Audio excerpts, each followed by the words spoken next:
శ్రీరాముడు లోకారాజ్యుడు ఎందుకయ్యాడు? భగవంతుడనా? పురుషోత్తముడనా?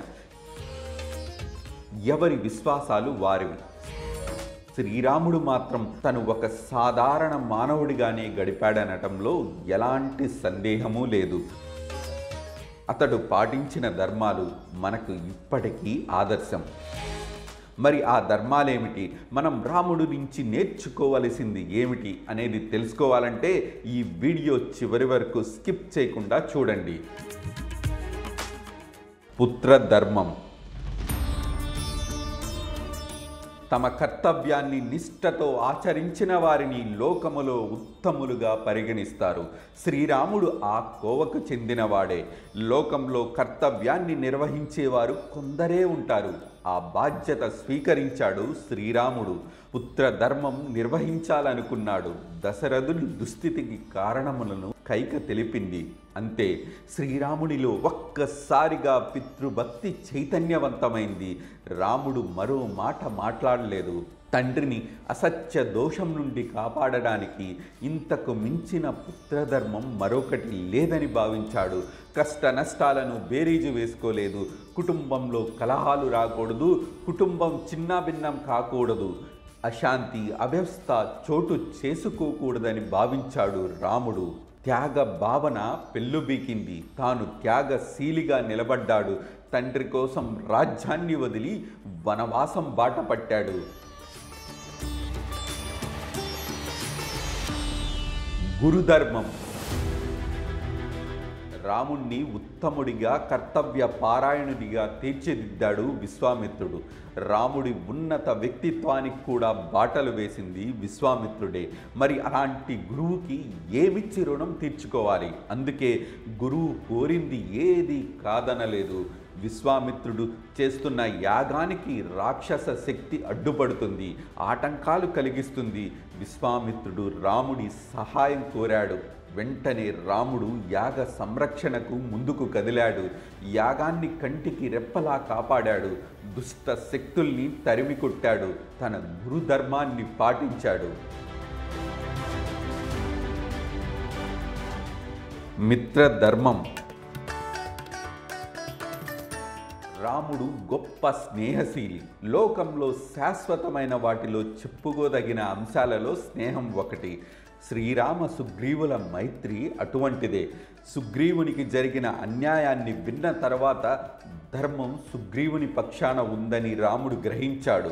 వాలి ఎంతో బలవంతుడైనప్పటికీ, తన అవసరాలను సులభంగా తీర్చగల వాడైనప్పటికీ ధర్మం సుగ్రీవుని పక్షాన ఉన్న కారణంగా వాలిని కాదని ధర్మం వైపు మొగ్గు చూపి సుగ్రీవునితో చేయి కలిపాడు. వాలిని వధించి సుగ్రీవుడికి మేలు చేశాడు. మైత్రికి ఉపకారమే ఫలమన్నట్లు రామ సుగ్రీవులు పరస్పరం సహకారం అందించుకున్నారు. మైత్రీ బంధం పరస్పర కష్టాలను తొలగించేదిగా, ధర్మ రక్షణకు దోహదపడేదిగా ఉండాలి. అది సజ్జన మైత్రి అంటే. రామ సుగ్రీవులది సజ్జన మైత్రి. ఇదే మిత్రధర్మం. సోదర ధర్మం. దశరథుని సంతానంలో శ్రీరాముడు పెద్దవాడు. సహజంగానే పెద్దన్న పాత్ర పోషించాడు. అంటే తమ్ముళ్ల పట్ల అనురాగం చూపాడు. వారి శ్రేయస్సును కాంక్షించాడు. శ్రీరాముడు వనవాసానికి వెళితే భరతుడు తన అన్నకు చెందాల్సిన రాజ్యం తనకు అక్కర్లేదని భావించాడు. రాముడి దగ్గరికి వెళ్ళి రాజ్యానికి తిరిగి రమ్మని వేడుకున్నాడు. కానీ రాముడు ససేమిరా అన్నాడు. రాముడు ప్రతినిధిగానే తాను రాజ్య పాలన చేపడతానని భరతుడు రాముడి పాదుకలను సింహాసనంపై ఉంచి పాలన చేశాడు. లక్ష్మణుడు యుద్ధ భూమిలో మూర్ఛపోయిన తరువాత రాముడు చలించిపోయాడు. తన సోదరుడిని బతికించుకునేందుకు అన్ని మార్గాలను అన్వేషించాడు. లక్ష్మణుడు కూడా అన్నకు అండగా అరణ్యవాసం చేశాడు. ఇలా అన్నదమ్ముల అనుబంధం సోదర ధర్మాన్ని చాటి చెబుతుంది. పతిధర్మం. ముందు తరాలకు కూడా సీతారాముల దాంపత్య జీవనం ఆదర్శంగా ఉంటుందనడంలో ఎలాంటి సందేహం లేదు. రాముడు వనవాసానికి వెడుతూ సీతను వెంట రమ్మని చెప్పలేదు. అయినా కష్ట సుఖాలను పంచుకోవాలని భర్త వెంట వెళ్ళింది సీత. శ్రీరాముడు దండకారణ్యంలో నివసిస్తున్న సమయంలో శూర్పణఖ రాముడి పట్ల మోహం పెంచుకుంటుంది. రాముడిని అనుచితమైన కోరిక కోరుతుంది. కానీ రాముడు దానిని సున్నితంగా తిరస్కరిస్తాడు. రాముడు జీవితాంతం ఏకపత్ని వ్రతుడిగా అందరికీ ఆదర్శంగా నిలిచాడు. పతి ధర్మం పాటించాడు. రాముడికి కూడా సీత పట్ల అవాజ్య ప్రేమ. అందుకే సీతాపహరణ తర్వాత ఆమె జాడ కోసం రాముడు చెయ్యని ప్రయత్నం లేదు.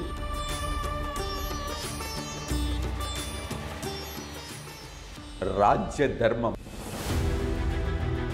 రాముడు దేశభక్తి పరాయణుడు. రాముడు అయోధ్యలో పుట్టాడు. ఈ మట్టిని భూమిని ప్రేమించాడు. ఈ గాలితో నీటితో మమేకం చెందాడు. వీటిని సంరక్షించే విషయంలో దృఢంగా నిలబడ్డాడు. రావణ వధ తర్వాత అయోధ్యకు బయలుదేరే సమయంలో లక్ష్మణుడు రామునితో ఈ సువర్ణ లంకలోనే ఉండిపోవచ్చు కదా అనే అభిప్రాయాన్ని వ్యక్తం చేశాడు. అప్పుడు శ్రీరాముడు జననీ జన్మభూమిచ్చ స్వర్గాదపి గరీయసి అని అంటాడు. అంటే లక్ష్మణ, లంకా నగరం స్వర్ణమయమైన భవనాలతో ప్రకాశిస్తున్నప్పటికీ జనని జన్మభూమి కూడా స్వర్గం కంటే గొప్పవైనవని మాతృభూమి విశిష్టతను తెలియచెప్పాడు రాముడు.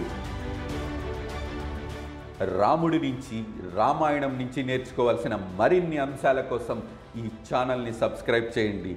ఈ వీడియో మీకు నచ్చితే లైక్ చేయండి, షేర్ చేయండి, సబ్స్క్రైబ్ చేయండి. మీ విలువైన అభిప్రాయాన్ని కామెంట్ రూపంలో తెలియచేయండి.